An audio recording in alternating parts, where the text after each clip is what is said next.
I agree. So I've listened to the album some more. You want to segue over into the Push album, or where you want to go next? Because Push got reviewed by Pitchfork. Did you want to kind of go? Let's talk about that real quick. Shout out 007 again. Said Big Bros 4:30 Eastern Standard Time is good. Driving home, we good. So yeah, people are gonna be driving home and around those times. So yeah, 4:30 ish. We will keep that Okay. in Okay. consideration. Yeah. Yeah. Okay. So Pitchfork Media reviewed It's Almost Dry, and they gave it a 7.3. Right? Was it a 7.3? 7.8. 7.8. They gave Daytona 8.3. Mm-hmm. They they said a lot of favorable things about it. I mean, I think one of the big things that I took away from it is they talked about the fact that Pharrell has inserted himself into Pusha T's solo career in the ways that the Neptunes inserted themselves into, obviously Clip's career. Well, he's not inserting himself. He's always kind of been there. This is where it started for Well, them. yeah, this is where it started, but as a solo artist, most of Right. Pusha T's big time records weren't Pharrell records. Trouble on My Mind is one that sticks out in my mind. I'm actually going to bring up one that comes to mind in a minute, too. Um, First of all, when I read the article, I was like, okay, well, they've been watching us. Well, as they should, and they've been listening to the people too. Good. That's what they need to be Yeah. doing, listening to the people. Do I you found feel that any different about It's Almost Dry now than you that's what I did was about prior? to tell you. I find myself enjoying it a little bit more, like because I've listened it back to back to back and like kind of ran through it a few times. But the honest critique hasn't changed, and where I'm having it rated at that 4.25 that actually you rated it at, Mike, like 4.25. Well, I don't see any reason to put it higher than that. I don't see anything going on to put it higher than that. I think we did a song by song rating of it, correct? Yeah, we did. And when we did, it's like I believe I gave Brambleton and Let the Smoker Shine the Coop a 5 out of 5, and I think I gave um, I Pray for You and Diet Coke 4.5. I would Yeah. move that I Pray for You 4.5 up to a 5. But everything else I would pretty much keep the same. It's a collection of a lot of dope songs. There's some really great stuff on here. Mike, you know who jumped in the comments on YouTube? Who's that? Holla. Oh, yeah, yeah, I saw that.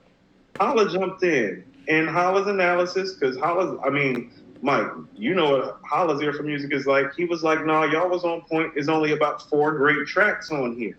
Yeah. Like, great.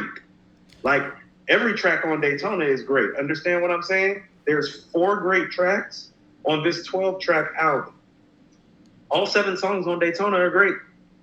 For me, and again, I think that the album of the year thing kind of comes into play here, but it's also the fact that Pusha T is such a talented MC and lyricist and writer.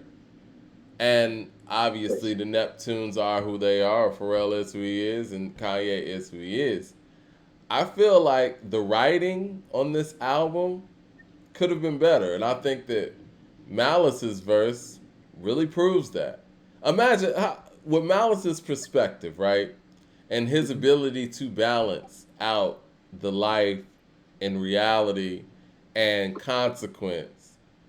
How do you think he would have handled this album from a substance level? Because you Sub- said something last time. Malice is the substance.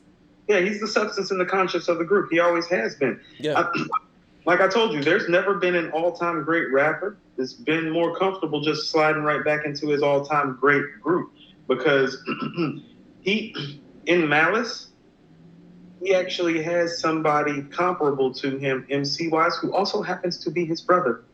You Yeah. know, like how many people have that? It's like, well, Andre has that.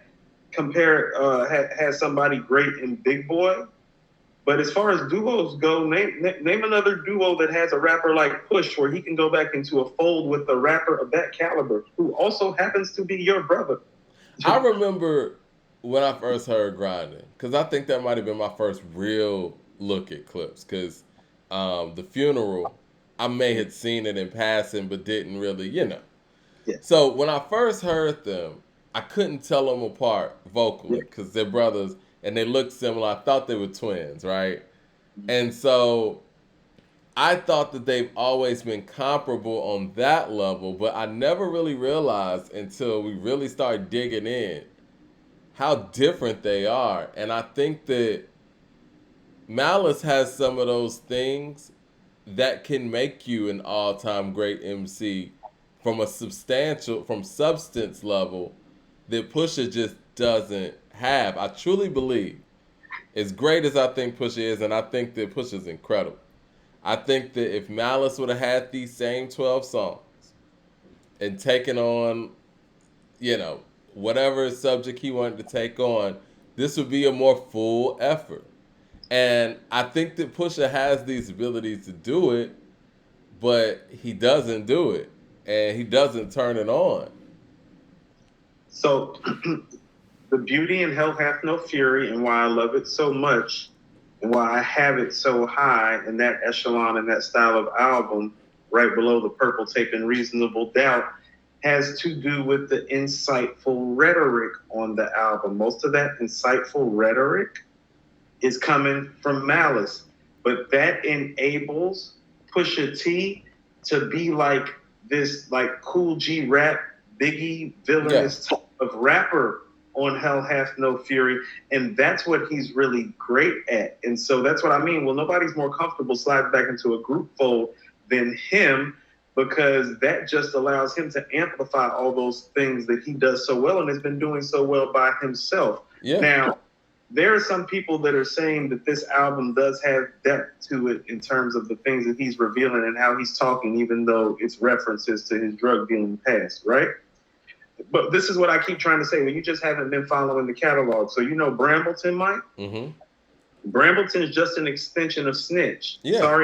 Sorry, nigga, I'm trying to come home. Yeah. Well, I mean, the interview from Vlad was an answer to that song. Correct. Shout out to L Bugs in the room. So let's act like he hasn't addressed this situation before on prior albums that didn't garner the same level of attention. And if we're talking on a creative level, Snitch is a better record than Brambleton from a writing and creative perspective, because they literally made a whole acronym out of the word snitch and made a song called Sorry Nigga, I'm Trying to Come Home, where he's talking about all these things that led to the interview that led to Brambleton. So he has been personal like this before. So people need to stop with that. Well, he's never been in depth like this before about the game. Yes, he has. He just hasn't been listening as long. Yeah, I think that this was a grand opportunity to do it on a high level, especially with a rollout like this. Like I said, especially like based on, the past 4 years, I feel like that step in that we already know that Pusha T is an elite MC in our mind as Pusha T fans. But I think from a mainstream level, that step could have been seamlessly achieved on this effort. And I think in those terms, they fell a little bit short. But if what the mission was to come through and just give some bangers and do what you do well, then they accomplished that. Yes, that's what I mean. There's some great stuff on here. There's some good stuff on here. A little bit of mid, and then he's out. Overall, a really dope project. But when people are thinking that we're overanalyzing this and critiquing it, no, we're not. And here's why. His lore and his legend has grown since his last album. Mm-hmm. It had. That's part of how this rollout happened. It's like he didn't have it like that before Daytona. And so the stakes are higher because his notoriety and his notability and even the weight class that he's considered in is higher. You get weighted differently when that happens. Yeah. It's different, man. What Giannis did last year, the expectations are different. Yeah. No, like I look at him the same way I look at Durant and look at LeBron. It's like, oh, if you go home, that's unacceptable. Yeah. LeBron and Durant are home right now. That's part of being great. It's unacceptable that they're home right now. It's unacceptable. Who's home right now? LeBron, Kyrie, or Durant? No. LeBron and Durant, no excuse to be home. And I'm going to tell you why they're both home. the point guards that they chose. And they need to eradicate themselves from both of them. Yeah. The point guards they chose is the reason they're sitting at home. There's no excuse for those dudes to be sitting at home. Because here's the weight of it. I mean, how we looking at them? Like, we ain't looking at Westbrook and Kyrie like they failures. We looking at LeBron and Durant like they failures. Same thing if Pusha T album don't go. We're not going to, like you said, who did you give most of the blame to about why this album isn't album of the year? You gave it to Pusha T. Why? Because he's the primetime player. And it's his album. His album. It's his album. And it sounds like even from the interviews when he talks about him and Pharrell's working relationship, doesn't sound like he was dictating the pace sonically. I honestly, and you know me, I'm a Kanye fan. I think that maybe they should have just left Kanye off of this one, and just went ahead and just cooked up 12 with Pharrell and whoever. I would disagree with you, but only about 2 records. First of all, Dreaming of the Past is better than I thought it was, even though I still don't love that. I think that's the best he rapped on there, on the whole album, in my opinion. Yes. He was spitting on Dreaming of the Past. Yeah, Dreaming of the Past is pretty dope. And, of course, Diet Coke. But after that, he could have been out. Yeah, he could have been out after that. Yeah. He could have been out with the Diet Coke and Dreaming of the Past. Because I was listening to Rock and Roll yesterday, and it's like, don't try to hype that song up into more than what it is. It's just a solid record. Same, scrape it off. Don't try to hype that up to be more than what it is. It's a solid record. I'm feeling Call My Bluff and Open Air a little bit more, but sonically, I still feel like they could have been a little bit better, although I feel creatively what he was trying to do. What I'm trying to say is that sound-wise, the sounds being used by Pharrell, well, they don't necessarily all the time mesh with the vocalist. Yeah. And so that's what makes the vocal performance so great, is that the vocalist in here, Pusha T, is having to alter what he does vocally at times to mesh with Pharrell's beats. Well, it's a great feat, and it's a great mark of how great of an MC he is, but some of the records are just 4s when they could be 5s because of that. Shout out to LP with the super chat. He says Pusha was talking deeper on his mixtapes. People don't know that they got another brother that got addicted to drugs. People just weren't listening there. Yeah, I mean, people tend to get deep on their mixtapes. And like I said, for those people who didn't hear those records, I'm not asking people to go out there and recycle material. But, you can speak on things again. If you feel like it. But again, this was the center stage to do so. 007 says Kyrie is not a point guard. He's a shooting guard, just like Pusha Bar Smith. I feel the same way about Westbrook, honestly.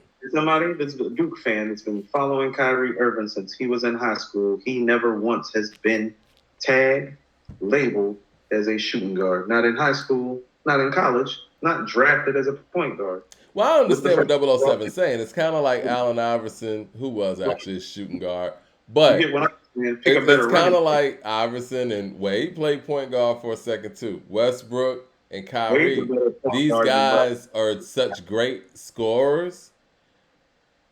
It's like when you put them in the point guard position, it feels like it undermines both positions.